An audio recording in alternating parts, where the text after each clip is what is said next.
Well, hello, everybody, and I'm excited to be on tonight. And this will be my first time broadcasting live in the new place. The last couple episodes have been recorded episodes, so excited to be able to show you. I'm still not got the bookshelf quite set up here. Um, my guest tonight has actually been on my show back in April for a speakers panel for empowered women, and I'm really excited about having her on the show. And I think we're going to have an amazing conversation tonight. Um, I'm just going to bring her on. Her name is Goldy Locks. We've been on a couple of speakers panels together for the Los Angeles Tribune. I've just gotten to know her this year. She's just an all-around incredible person, and I'm just going to bring her on because she's just an amazing person. How are you doing today? I am doing just great. Your place. We're so excited that you're in your new place. And you know what I was going to tell you? Stabilize your computer because it seems to be going like this. Oh, that's And because I keep on hitting the table. Well, I mean, but we're excited. We just don't want to make people seasick, Jeremy, because I know they're going to be tuning in. Well, we were talking about getting out and getting exercise, so maybe it'll just be like shaking the camera a little bit. I'm on Facebook right now. How can I share? Do you have a current link that I can just hit share? I'll put my mute on. I will actually send it to you right now. Or can you just post it to your wall and I'll just share it? Yeah, I'm doing that right now. Great. We want to make sure that we get as many people to say hello that we can, and then I'll just shut up and let you do your own show. It is now on my wall, and we're good to go. Nice. I will refresh.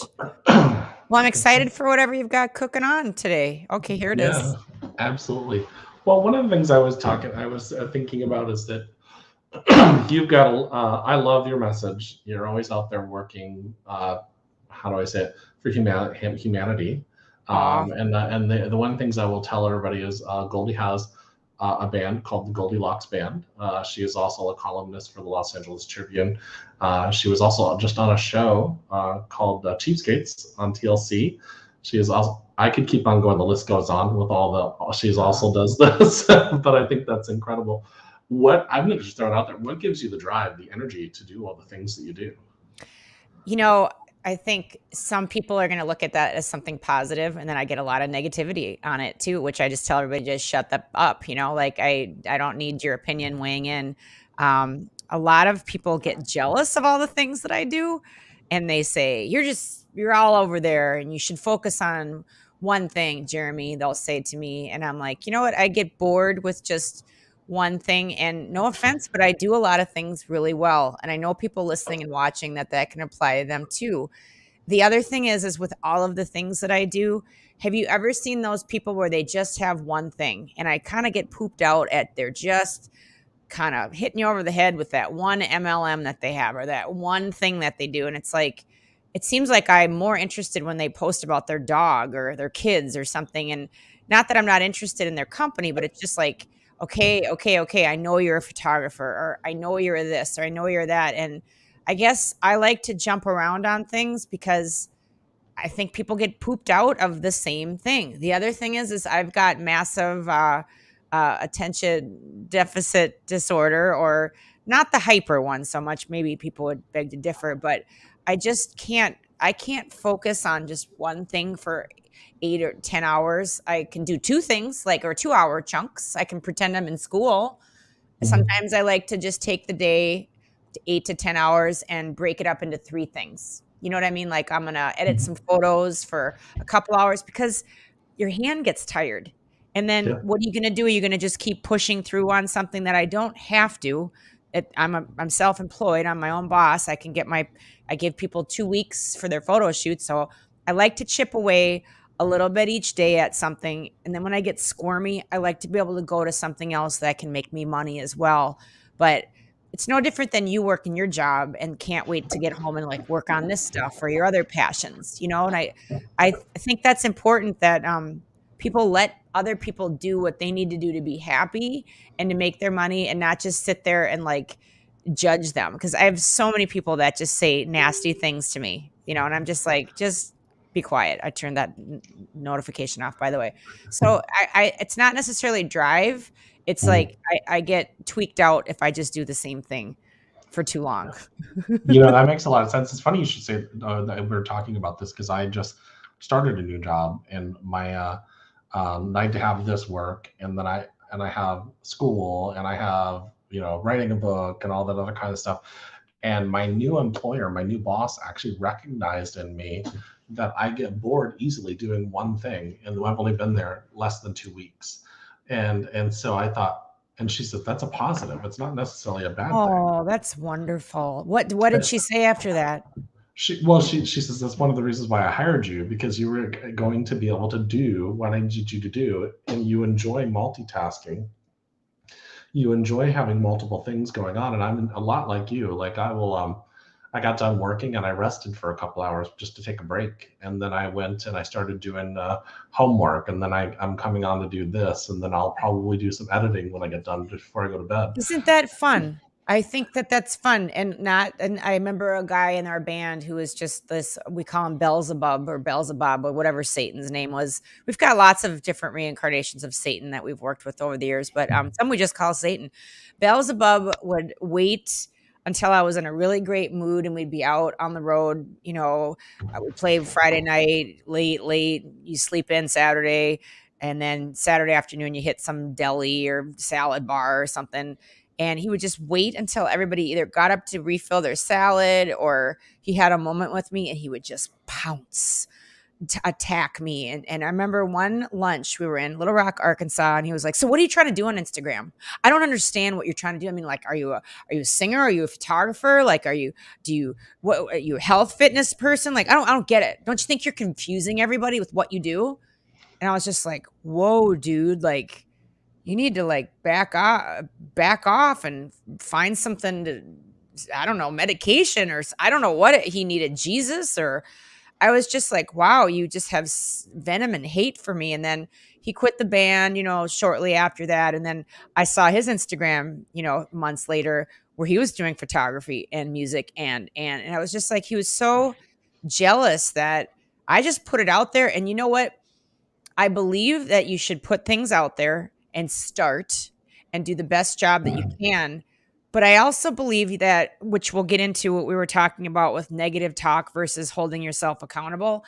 I also believe that you shouldn't be delusional with your goals, where if you're going to go do something, then do some research and don't tell me you can't afford school or I don't have the time, when you can watch an 8 to 10 minute long YouTube video that'll teach you how to do graphics or how to do video editing or how to fix your car, or change your brake light or whatever. I mean, there's hundreds of millions of videos out there that if you want to do something and you're going to do it, do some research so that you're not just doing a shitty job and putting out content that muddies the water for the other people who are trying to do a good job.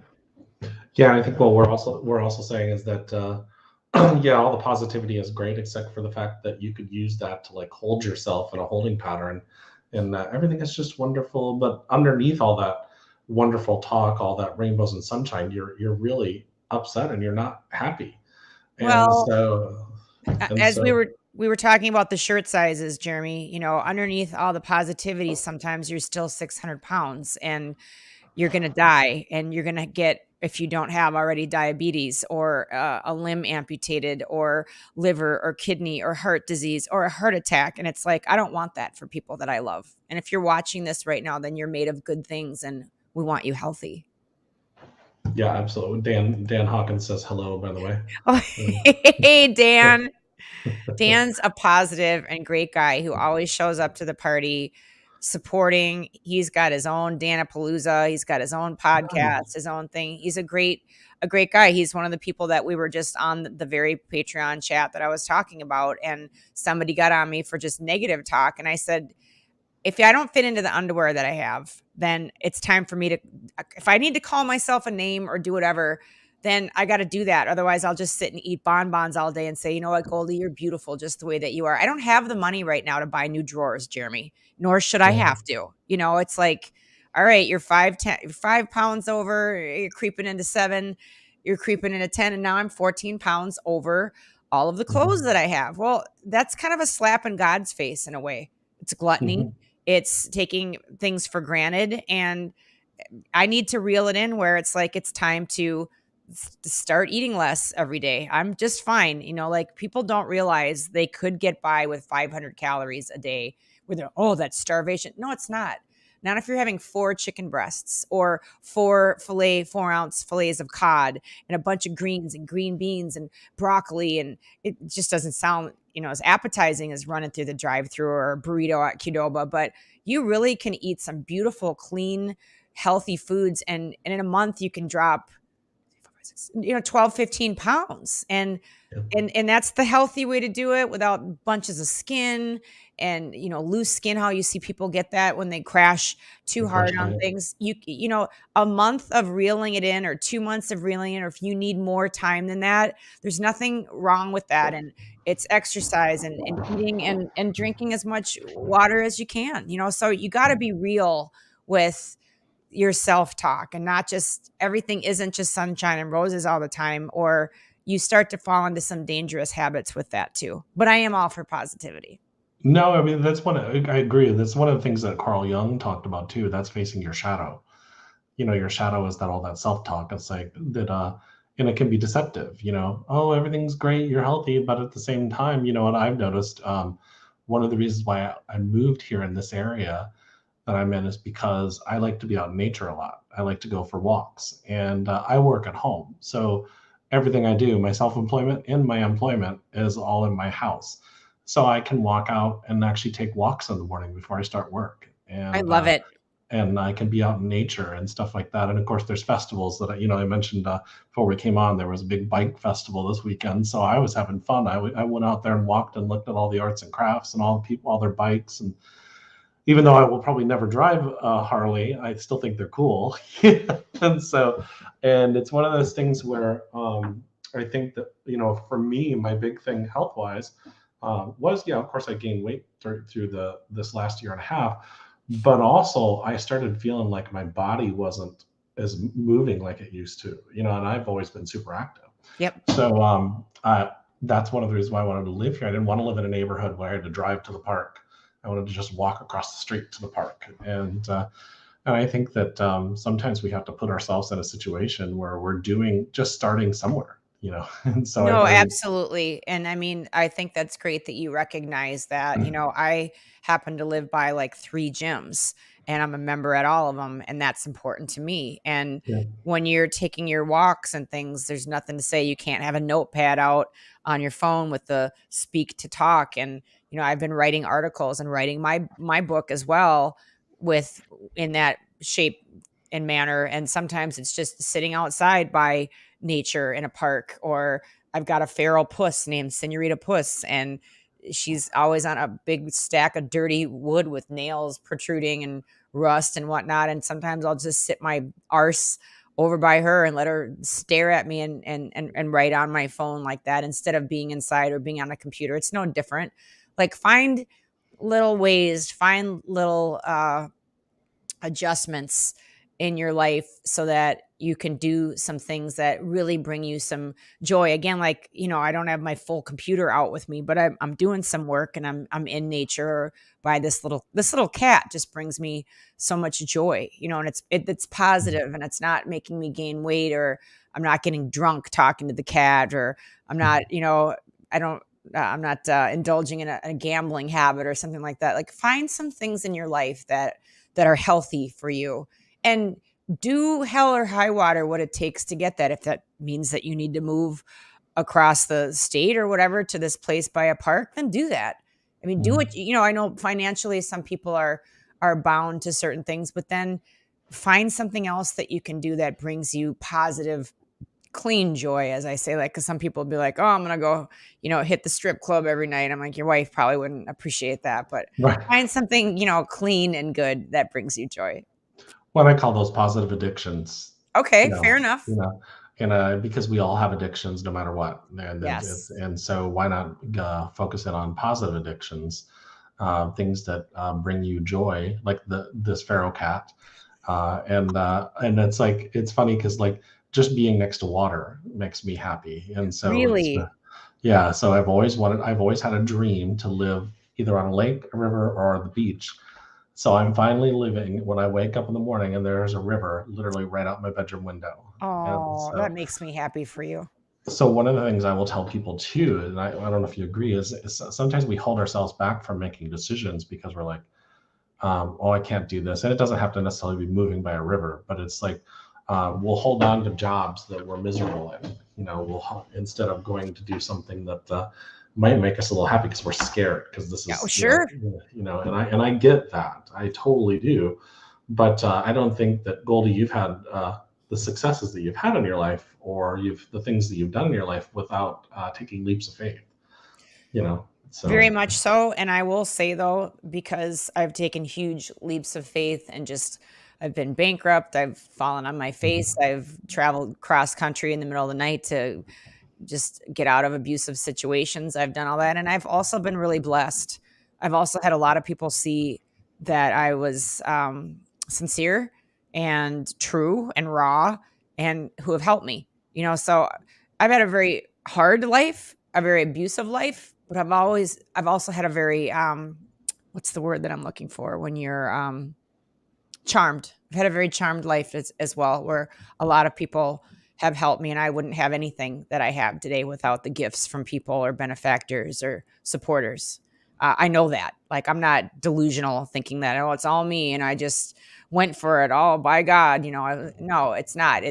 I really had a lot of help along the way from everybody, from just strangers that I would meet that worked at grocery stores when I was a complete starving artist and had no money, and looked the other way when they were scanning my food, and I'm stealing, let's call it what it is. But again, it was always all the gay guys that just like knew what time it was with me. And I never asked them to do that stuff, or I never asked them not to ring up every other copy at Kinko's, when I was trying to get my 8x10 glossies out for jobs or whatnot. It's just, they all just did that. Like, and I mean, I'm not going to say no. I should have said, no, that's stealing, but I was like, oh, whatever.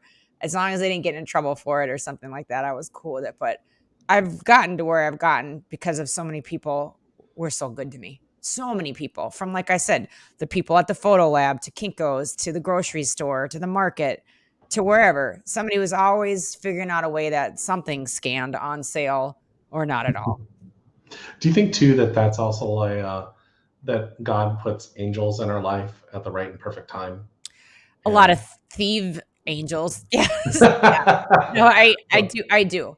I think God puts angels in our lives every day. I just think sometimes our head's so far up our ass that we don't see it, because we picture angels to look a certain way. We picture our potential best friends or people that we kick it with to look a certain way and to wear certain clothes and to be in society in a certain level. And there's just so many, I call them simpletons or simpolinas, as my mom used to call me and herself. Oh, you're such a simpolina.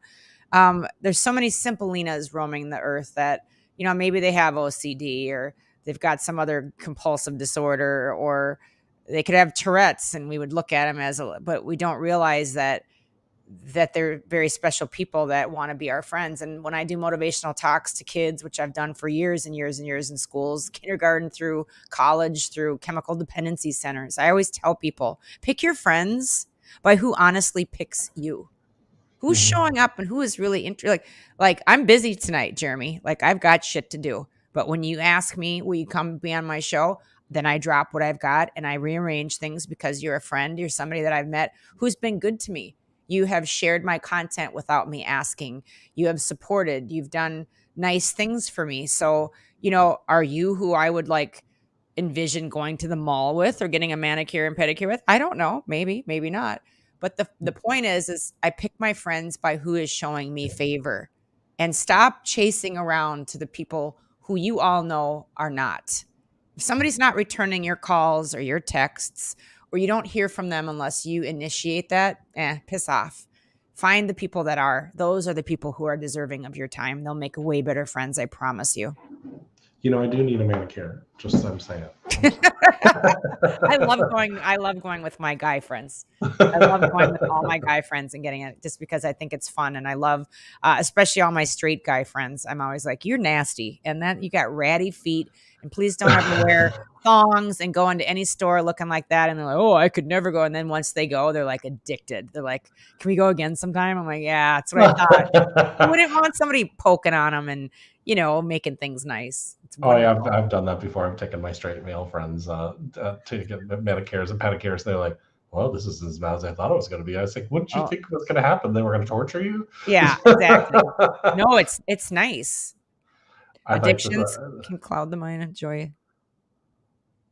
Correct, Dan. Dan's a really, really, really intelligent guy, super smart, and he's like always hobnobbing with every celebrity that's out there in the world. So thank you, Dan, for even tuning in for a minute. No, that's amazing. Thanks, Dan. I really appreciate it because I mean, it is one of those things that gratitude is really an amazing thing, and I don't think that's necessarily being what we call in the metaphysical world. We call it love and light, and those people that are all in their head in the clouds. That it's really a real thing to be grateful, and also like we're saying, hold yourself accountable. Because that doesn't necessarily mean you're like what is it? I just learned this term.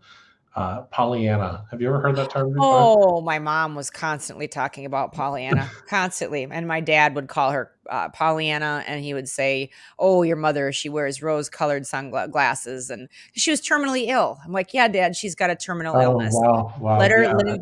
Let her be a Pollyanna and live whatever freaking reality she needs to get by day absolutely, by day. You know what I mean? But absolutely. I yes, never I heard of know. that until this year. And my friend Daniela, that you were on the panel with like Yes. 6 months ago, she said Pollyanna, and I was like, what does that mean?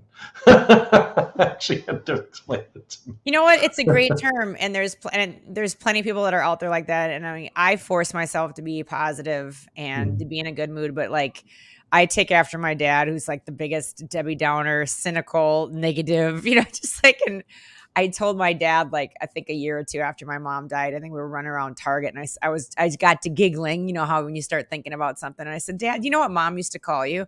And he's like, no, what? And I said, the prophet of gloom or doom. Oh, your father. Oh, he's the prophet of gloom. Oh, don't call your father. Don't call him about that. Like, oh, it's like, and we got laughing about it because he was a probation officer, for Christ's sakes, He dealt with murderers and rapists and pedophiles and sex offenders. And you know what? After 10, 12 hours of that every day, you come home and you're not really in a very good mood when you see the world like that every day for however many years. That was his whole life, just Yeah, really interesting people that, and he still has, but he still found positive things to say about some of his clients, yeah. even though they were horrific. He had something positive to say about them. But my dad was a really still is cynical person. I've introduced him to The Secret, Jeremy, and now I can't complain about anything. Oh, you know what The Secret says? I'm like, oh God, would you just let me vent for just a minute, please? Have him talk to Mr. Joe Vitale. Right? Oh, Joe Vitale you know what? For as much of a law of attraction guy that he is, and a huge contributor to The Secret, Dr. Vitale can say it like it is sometimes. Like Of he'll course. lay it out. He'll lay it on the line. Like, you know what? And then who's the other one that's always talking about the law of Goya is David. Is it Meltzer? Wait, yeah, Yeah, I think so. yeah. Yeah, He'll talk about the law of Goya, get up off your ass, like nothing's going to happen for you if you're just wishing it and willing it. Like, again, being proactive and knowing that you've got to put some work into it. There's actually a law within natural law or universal law that's called the law of action, and that's something that's not necessarily talked about. And it was funny because then the summit that the Tribune did back in February, Joe Vitale actually said I said in the movie that you have to do the work, and everybody forgot about that part. I remember that, and I laughed. I popped at that, definitely. I was like, you're definitely right on that. Yeah, you can't Yeah. just say. I had a guy that I introduced them to The Secret, and I remember him just spending all of this money, and I'm like, what are you doing? He's like, well, it's going to come back to me. I'm like, honey, you don't want to be stupid about it. Like, you don't just go blowing cash on nothing because the law of attraction says if you think about money, you're going to attract it. Like, that's just being dumb. Discernment. Yeah, absolutely, absolutely. There's a story you told me, and I absolutely. And by the way, I've told this story on stage at places where I've done Tell speeches it and stuff again. like that, and I love this story. It's you were talking about being a child actress, and you went to audition for a role, and you got turned down for that role, and you were upset about it. and the casting director actually sat you down and said, that's because it wasn't meant for a cute blonde girl, it was meant for a fat Red-haired. redheaded girl. And Yes. so don't take it so personally. And Yes. and I think that's such a powerful story because people take things so personally when they get Oh, rejected. I'll never forget the light bulb going off in my head and it was months after, because I got most every gig that I went to. I was just laser focused on, because my mom was terminally ill and all of my modeling, commercial, and movie money went to keep her alive, literally, because Medicare and insurance didn't cover everything with her disease. And we pulled from my finances. So I knew the more money that I made, the more jobs that I got, the more my mom was going to be around. And I was like, I had a mission when I was a kid, and I was like 6, 7, 8 years old, and I knew what was going on in the workplace. So I was so bummed that I didn't get that because it was a national campaign. It was like for Wendy's. Who would have thought they'd want a red-haired little chubby freckled girl? And when I was mad and I just remember saying to the casting director on the next job, I did my part, read, and then I was like, by the way, Karen, why didn't I get that? And then she just she just laughed, said my name, and just like blew out this like air, like, oh, are you kidding? They wanted honey. I remember saying, honey, they wanted a little freckled, overweight, redheaded girl. That's not you. And then she's like, you can't dye your hair and they wanted an authentic, and I was like, I'm not that. Like, no matter how hard I tried authentically, I mean, you could put a wig on me and, fat suit at the time or something like that. That's not politically correct, but that's what you did and still do. It just wouldn't have been like real. It wouldn't have been authentic. And it really sunk in. And then that beautiful lesson that was given to me sunk in till the rest of time. Like, I'm just pretty good at getting over somebody dumping me because I just translate that lesson over into my love life and say, well, they're looking for this and that's not me. Or maybe it's like they're looking for a really docile, like I always think of Adam Levine. I had a crush on Adam Levine from Maroon 5 for forever. And it's like he dates those frail, thin, blow on them, break them in half supermodels that eat cotton all day and that are anorexic. I mean, they just do. They all have eating disorders. They're waifs. They're docile. They don't make any noise or sound. That's not me. He'd never want to date me. I'm louder than life and bigger than life and bold and brash. And I might not be that, and I think when I meet a guy and I'm like, I'm a decent looking girl, I'm a decent looking female. But I still have the common sense to think, you know what, I might not be his cup of tea. And that's okay. Because if you see somebody that you're attracted to, or you're with somebody, you're married or you're dating or whatever, and you're attracted to that person and you say that you love that person, if you really love that person, would you want them to really be with you if they weren't in love with you anymore? Or they just weren't?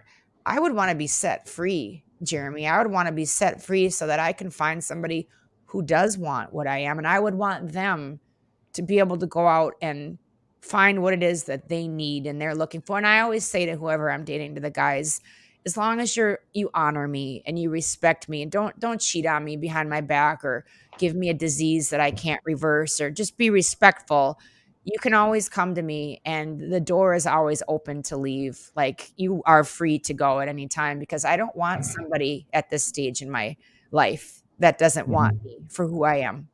And people will cling on to people and got to get this person back. Why the hell would you want somebody back who doesn't want you? Yeah. And so that story was so powerful. And what's exactly what you're saying is that, and I think it's loving to allow another person to go and be happy. And so you can be happy. And it's actually one of the most caring things to do. It also translates into jobs or into work and everything I was else. going to say that. I remember a guy, Matt, and he was in our band, and I would just see him on stage on huge crowds, 5, 7, 10,000 people. And he's just over there like, and I remember just saying to him, honey, like, what's going on? Like, you're not happy here as much as we love having you. And it's going to really screw us up to have you be gone. Do you want to go out and find something else? Goldie, I just really want to play country music. Okay, well, that's not us. We're never going to be country. We could throw in a couple of country tunes, but again, I'm not that red-haired, over chubby little freckled girl like that. We're a rock, pop, punk, in your face, energetic. We're not country. So I just said, let's do this the right way. You stick around until we can find a replacement. We'll be in complete communication with and the greatest guys that I've ever had in the band. I say guys because none of the girls have done it. The guys and the men that I've had in the band since 1998, since we started touring heavily, I've been doing this since I was a kid. They've always handled their business the right way by exactly that. Like I remember Paul Britton, shout out to Paul Britton saying, all right, I'm leaving. This is my timeline. You've got 4 weeks to find somebody. And then when you do, I can kind of hang around until they're in the swing of things. I can do some Zoom calls to get them up to speed on chords or this or that. And it's like, it's done in a way where I would refer Paul Britton in the future in a heartbeat. If somebody says, do you know a really great guitar player in the Nashville area? Like that's how you handle your business, because he wanted to do something else that would make him happy, and he left on a good note. Leave your relationship on a good note. Leave your friendship on a good note, even though that's hard to leave a friendship. How do you just call somebody up and say, you know what, I'm sick of being your friend? Usually they just ghost you. That's what most girls do to me. And then you see him watching your story like some creepy mother trucker. And I'm like, you know what? If you're going to ghost me and split from my life, then can you just stop looking at my stuff? Because it's creepy. You know, That is kind of weird. It's like just leave my timeline basically, and yeah, well, I think you're talking about is being honest, and just with your that's feelings. hard. That's what you Yeah, talked about in the beginning of the podcast. Like it's people are afraid to be honest about leaving that job. They're just afraid of the safety. They're afraid to fail. They're afraid that are you really going to go hungry? Come on, you're not going to go hungry. You're not. You'll be all right. I promise you. Like the things that I left behind in Beverly Hills, just the time that my abusive manager boyfriend went to work and my dad came in on an early morning flight and I picked him up. We went to U-Haul and I waited for so-and-so to leave and go do whatever he needed to do, and threw all the shit I could in a small U-Haul, left the keys with the landlord and bailed, and left a lot of really great, beautiful stuff at that Beverly Hills penthouse apartment. And I don't miss it. I don't miss any of it. I was free. I finally got away from somebody that was so mentally, physically, every kind of abuse that you can think of to me. And there was such a peace in my car, looking in the rearview mirror behind me with my dad driving that U-Haul. The prophet of gloom showed up in Beverly Hills, at LAX, and he was there to bail me out. And, it didn't matter all that shit that I left behind. It's stuff. It doesn't matter, everyone. It doesn't matter. It's just stuff. You can make more money, you can get more stuff, but you can't put a price on freedom. And that's what I finally had. And I was just like, and I listened to my music. We drove the entire way from Los Angeles to Nashville to some little tiny crap hole that I was moving into. And I'll never forget having my dad have that experience with me of freedom. There's something about living by that stream, going out and being able to just on the drop of a hat, go to your stream and be by your water. You can't put a price on that. You just can't. Yeah, I am totally in agreement with you, because I've gone through the same thing, lost everything, but you know what? It comes back, and it comes back actually greater, because it comes back with you honored yourself. And I think it's really cool. And for those of you out there that are watching, honor yourself first, then that soul within you, because that's your temple. It is. And one thing the prophet of gloom always taught me is you got to look out. He'd say, you know what I tell my clients? And I'm like, oh God, here we go. Let me tell you, I was a parole officer, 32 years, Hennepin County. He'll go on, and he'll say, let me tell you something, what I tell my clients. Okay, what do you tell your clients, Dad? And he'd say, I tell him, who the most important person out there, the most important thing out there. And of course, his clients would always say God. And he's like, no, it's you, number one. You got to look out for number one, because nobody else is going to. And there's something to be said about that old saying about, you got to love yourself first before anybody else. Well, it's true. It's true. It's a cliche because it's true. Like nobody wants some, broken, emotionally unstable. Oh, you know what? I think that's who I'm going to go look up for. I'm going to swipe right for that one. Like people want somebody with their shit together. They do. Somebody's asking, This is from the Facebook group where it's being broadcast out. Goldilocks, we want you to hear you This sing. is a baby asshole, and I can tell you who it probably is. No, it's probably Mo Rock. Oh, is it? I'm gonna guess it's Mo Rock. Mo, I swear to God, you're a baby. Yeah. I'd have to Yes. go into the group to look at it, but that's I'm funny. gonna call him out. I was like, who knows about that? And I'm like, the It only is person Mo. It is Mo. yeah, I knew it. Mo. And you know what's funny is the Discord chat that we were just doing on Patreon. There is this guy that shows up, and I have a funny story to tell you about that. And there's a lot of wrestling supporters in this group. Nobody can figure out who this guy is. He calls himself Channel 2. Well, it's somebody from like when I was a kid growing up back in the old neighborhood. And he keeps talking about like these two songs, like way before I knew Mo, like way, way before. And like people are like, what is this? And like, I'm like, why can't we find this video? I'm Googling. I'm like, because it's on VHS. You're not going to find it anywhere. But yeah, he calls himself Channel 2. His dad was Italian, right off the boat, lived in Robbinsdale, Minnesota, where I grew up. And Minnesota. Yeah. Yeah, that's not a problem. Exactly. Yeah. And Jack Camarada was always talking about Channel 2. Channel 2. That was the only thing that Jack watched was Channel 2. And then we'd be horsing around at the house over there in Robbinsdale with the hose in the hot summer Minnesota weather. And he'd go, God, get you guys. Just don't get the walls wet. Just don't get the wall. I'm like, Jack, it rains and the walls get very Gilbert Gottfried, looked like him, sound like he was constantly saying, just don't get the walls wet, guys. Don't get the wall. Like to this day, we don't know what Jack's problem or fetish was with water hitting the wall, but like he was obsessed with Channel 2 wall sweat. So yeah, I'm sure people are like in the chat like, who is Channel 2? But yeah, you have to be from Minneapolis to know that. PBS. Well, it's funny, I'm gonna actually, for the first time in like 6 years, I'll be going home to Minnesota next in 6 years. Why so long? You got heat? I went there in 2015 to see my grandfather before, because he was sick, and I'm going back. We're going to do a family reunion in Detroit Lakes for 4th of July. So you're going to love it. I'm excited. So why did you wait so long to go back? I don't know. Because everybody always wants me to go in the winter, and I hate snow. Oh. I'm definitely not a Minnesota boy anymore. I'm definitely a Florida. I don't mind like Tennessee cold, or because I go up to Lexington quite a bit. It's not really that cold in Kentucky and Tennessee to me, but Minnesota, that's some cold. I bring when the band comes to Minnesota to tour, or we play in West Virginia sometimes in the really cold, and it is very, very cold. Yeah. So tell us about the shirt and the promotion that's you're going. What's our time? What's our time on this show? We're at 38 minutes. We're good. But how long do you go on your show? From 30 to 60 minutes. Oh, okay. All right. No, I didn't know. Yeah. Just the platform that I do is they change it to 30 minutes. So I say 27 minutes. Yes, This is our new shirt. I want everybody to check it out. Rock and Roll Never Dies.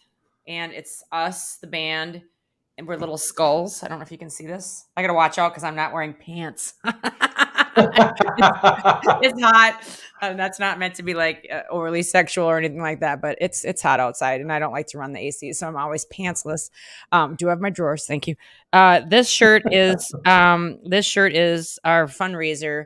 We're trying to sell all of them so that we can buy a new video camera. We do a lot of music videos, and it's really expensive. And I'm a photographer and have a photography studio, and I can film pretty well. I just need a better camera to do it. So we just love writing original music. We love recording it, and we love doing videos. And there's just no reason why I can't get some new Canon or Sony mirrorless and just get out there and get cracking. The TV that you mentioned early on with TLC's Cheapskates, I was just marking out to every camera person, every grip, every sound guy, just studying the lighting and what they were doing and all the tricks, like just so that we can do better videos. If you go to the YouTube page, Goldy with a Y, Goldy Locks Band, and just kind of skim for some of the videos, like, a lot of those we do ourselves. And I just want to keep getting better and better so that photography is great, but I'd like to move into doing videos for other artists as well. But I need practice and I need a better camera.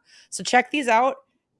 They're at the factory by goldylocks.com. First thing on there. And they come with a sticker. It's pretty cool. They come with a matching sticker. I love all the stuff being an 80s kid, all the vinyl glittery Swatch watches and all the fun stuff that we had. I love all that stuff. So anytime we've got swag, I like to have a matching sticker with it. So. It's funny. As I was moving, I went through and I found my Swatch watch. Which one do you have? Because I had them all.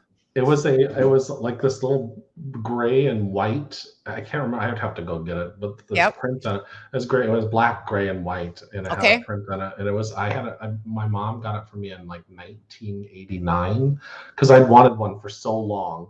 And I was the son of a single mom, so like sometimes I got things after they were cool. God love her. But she really worked hard on getting me things, and I thought that I still wore it. I didn't care because it was it came from her. As a matter of fact, she got me a Magnavox CD player, and the very first CD I ever owned was Def Leppard. Yes.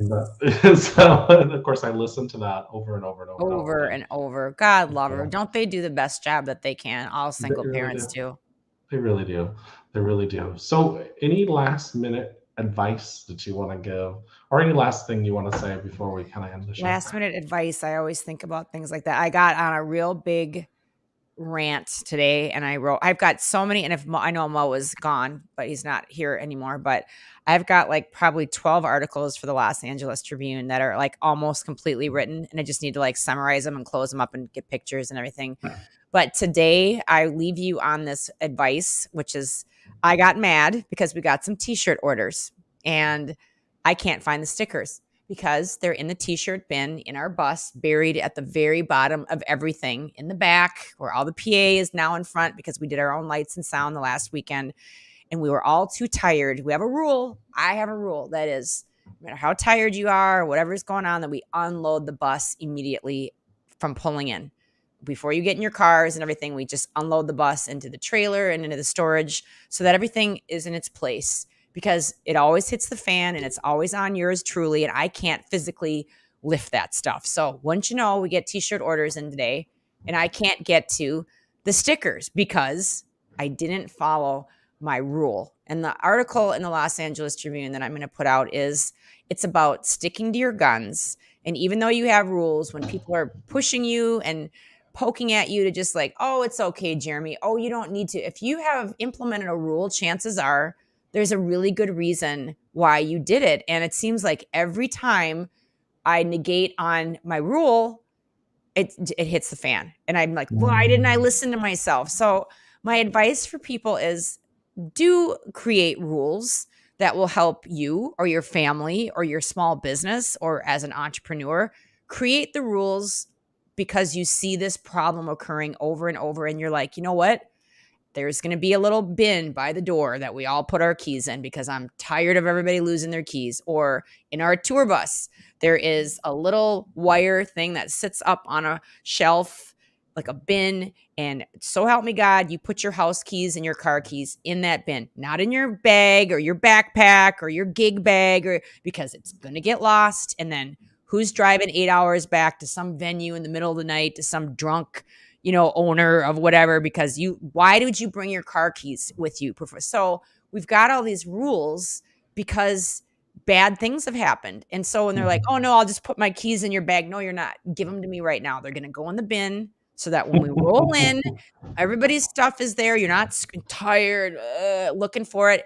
And it's like every time I don't do what I say, this is the rule, there's a problem. So my advice, my parting with you is create rules that help with mess. And then once you do, and once they're implemented, that stick to them, stick to your guns. That's my advice for the day. Stick to your guns, even with your kids, with your coworkers, whomever, stick to your guns. That's my parting words. And follow me, please, at Goldy Locks Rocks on Instagram and Twitter. Thank you so much. And everybody, lots of great shows coming up. The one I'm most excited about is in 2 weeks on the 27th. gentleman by name RJ Spina is coming on, and RJ was not expected to ever walk again. He was a paraplegic, and through constant work and his belief in himself and spirit, he is now walking without a Wow. walker and everything. So he'll be on my show and in 2 weeks from today. Oh, I So would love to see definitely stay. that show and hear his story. How cool and inspiring. You bring on great people. I'm just honored that you'd ask me today. Thank you so much. Absolutely, and thank you so much for coming on. And everybody, as you know, this will be on the LA Tribune's Roku TV within a few days. And so if you want to watch all the previous episodes, they will be there. And Goldie has a show on there as well, so you'll be able to check out her show as well on the Roku channel. I So much appreciate love. it. Appreciate it. Goldie needs to finish editing some more. Much love, everybody. Bye bye.